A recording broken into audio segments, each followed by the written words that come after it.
Hello friends, in this video we discuss the previous year question of industrial relation and labor law which were asked in UPSC, EPFO, APFC exam. We already discussed the previous year question of polity, economy, modern history and computer. Please watch those videos. Those videos are very helpful to crack the EPFO, APFC exam. एक बार देख लीजिए, go through हो जाइए PYQ के, क्योंकि आपको 2 जुलाई को 2 दिन बाद आपको बहुत एक इजी मोड में आप जाएंगे तो आपको बहुत हेल्प मिलने वाला है PYQ से। ठीक है, और मैं हर बार फोकस करता हूँ PYQ के, चाहे वो कोई सा एग्जाम हो, EPFO का और UPSC CSC कोई सा भी हो। ठीक है, फाइन। एंड फर्स्ट थिंग कि first you saw the question, pause the video and then solve with me. And second thing, join the Telegram group, मैं उसका लिंक डिस्क्रिप्शन में प्रोवाइड करवा दूंगा। नाउ फर्स्ट क्वेश्चन, सॉल्व करिए question को, pause करिएगा video को। Who is the adolescent age per the factory act 1948? Solve करिए क्वेश्चन को। Who is the adolescent age per the factory act 1948? इसका बी ऑप्शन पढ़िए ज़रा, बी ऑप्शन पढ़िए ज़रा। Who is less than 18 year, कितना ब्रॉड ऑप्शन दिया इन्होंने। Who is less than 18 year, क्या 2 साल का बच्चा भी एडोलसेंट हो जाएगा क्या? ये ऑप्शन तो वैसे एलिमिनेट कर दोगे, कितना ब्रॉड ऑप्शन है ये। सेकंड, अब आपको कन्फ्यूज़न क्या होगा, इसलिए मैं कहता हूँ कि PYQ देखिए, nature of trend of question पता लगेगा। फर्स्ट ऑप्शन पढ़िए, who has completed the 15 year of age but is less than 18 year. C पढ़िए, who has completed the 14 year of age but is less than the 18 year. D, who is the completed the 16 year of age but the less than 18 years. तीनों option में less than 18 year fix है, but कहाँ confuse हो रहा है? 15, 14, 16। Completed the 15 year, completed the 14 year, completed the 16 year. और most of the student को जो कन्फ्यूज़न था वो ए और सी में से था। ठीक है, तो इसलिए मैं कहता हूँ कि नेचर को समझिए। EPFO APFC का पूरा फैक्चुअल पेपर है। अब इसमें आप फैक्ट है पता है तो पता है, नहीं तो नहीं पता। आंसर इज ए, आंसर है इसका ए। ठीक है, who has completed the 15 year of age but is less than the 18 year. Fine. Now second question, solve करिए, पॉज करिए वीडियो को। What is the minimum number of member required for registration of the trade union? मैंने जितने भी act बोले हैं, जितने भी मैंने स्कीम बताई है, उसने जो भी स्टूडेंट ने वो एक्ट और स्कीम करी होगी वो आज खुद रियलाइज़ करेगा सारे के सारे क्वेश्चन पूछे गए हैं उन्हीं ट्रेड और वहीं से पूछे हुए। स्कीम भी आप जाके देख लीजिए, उन्हीं स्कीम में से क्वेश्चन पूछे। अभी भी टाइम है, जो मैंने इंपॉर्टेंट टॉपिक में ट्रेड वो एक्ट और स्कीम बताई हैं एक बार जाके कर लीजिए, 2 दिन का टाइम है। एक्ट से क्वेश्चन आते ही आता है, जब IR और लेबर लॉ से क्वेश्चन आएगा एक्ट से कम 3 से 4 क्वेश्चन देखने को मिलने वाले हैं। फिर एक्ट से क्वेश्चन है, what is the minimum number of members required for registration of the trade union. Solve करिए क्वेश्चन को, पॉज करिए वीडियो को।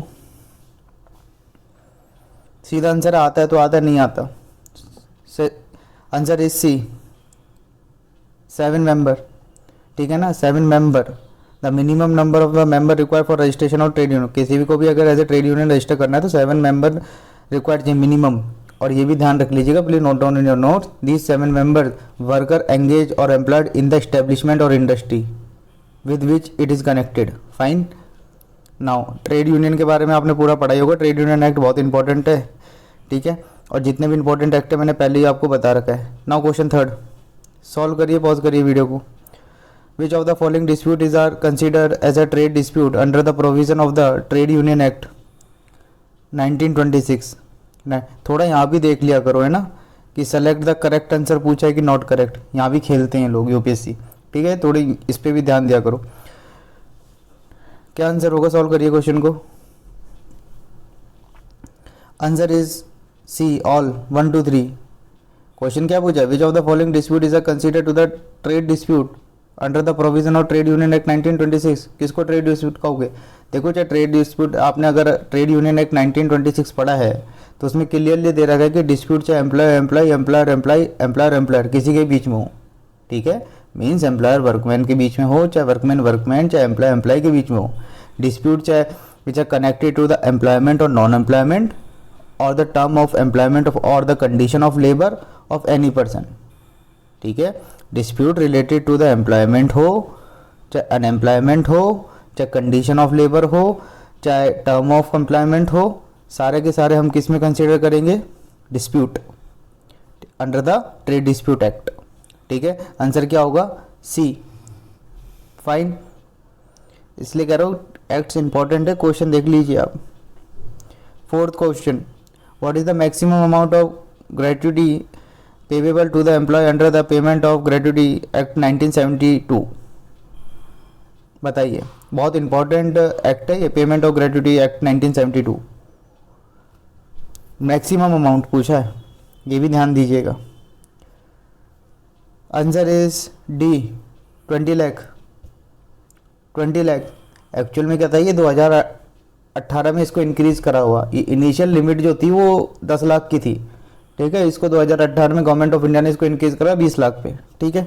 फैक्ट हैं, मैंने आपको पहले कहा, नेचर आप और ट्रेंड आपको पता होगा क्वेश्चन को, तो इजीली आप क्वेश्चन को हैंडल कर लेंगे 2 जुलाई को. इसलिए कहता हूँ PYQ हरदम ध्यान में रखें. 2024 की UPSC CSC की बताएंगे स्ट्रेटेजी 2 जुलाई के बाद, उसमें एक्चुअल में आपको बताएंगे कि कैसे PYQ का यूज़ करना है आपको UPSC CSC के लिए.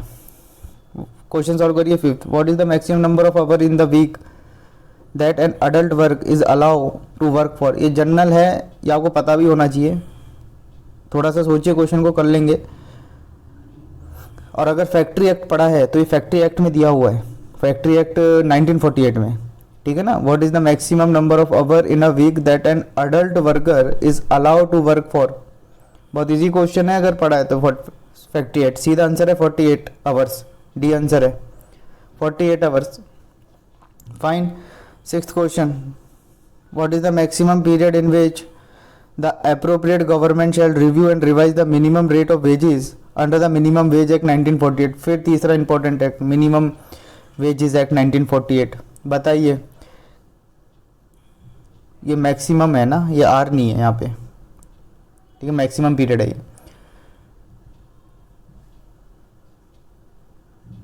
बताइए.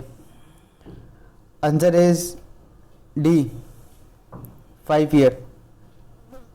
In 5 years, the government must review and revise the minimum rates of wages under the Minimum Wage Act 1948. Fine. Now, next question solve करिए, pause करिए वीडियो को. Which of the following benefit can be combined under the ESI 1948? बहुत ही important act है ये, employ state insurance act.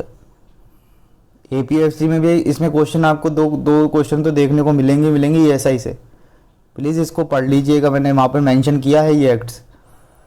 Which of the following benefit can be combined under the employ state insurance act 1948. Solve करिए. Answer is D, maternity benefit and medical benefit. Maternity benefit and medical benefit combined under the ESI 1948. Basically, ESI 1948 included a certain health-related eventualities that workers are generally exposed, like sickness, maternity, temporary or permanent disablement, occupational diseases, death due to employment injury. ठीक है ना. इससे क्या होगा, इससे होगा resulting in the loss of wages और earning capacity. ठीक है. तो that way the which of the following benefit combined under the employ ESI, maternity benefit and medical benefit. Fine. Now 8th question. थोड़ा सा सोचिएगा क्वेश्चन को. Sensitive training is imparted to improve which one of the following skill of the manager. Sensitive training की बात कर रहा है.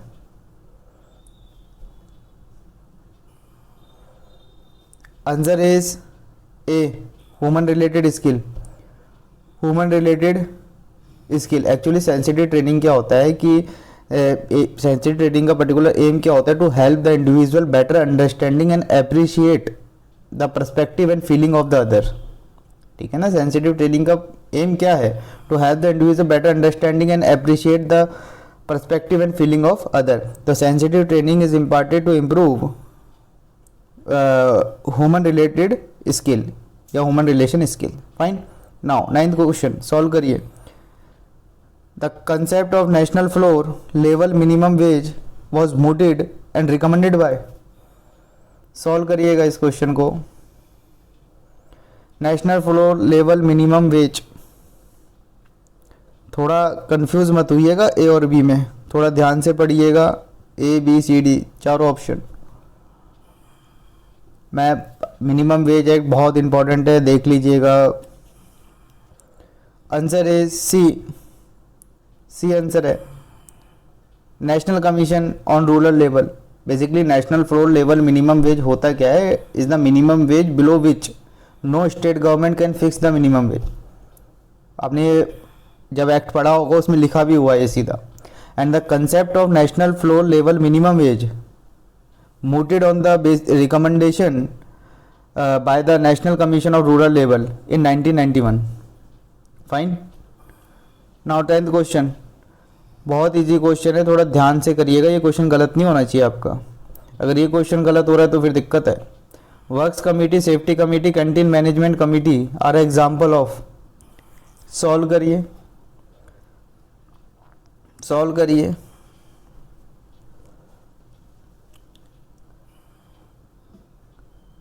Answer is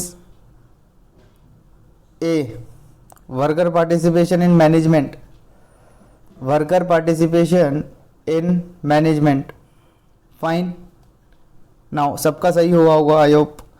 11th question, pause करिए वीडियो को, सॉल्व करिए। यह आपने इंडस्ट्री एम्प्लॉयमेंट एक्ट 1946 में पढ़ा होगा, मेंशन है ये पॉइंट।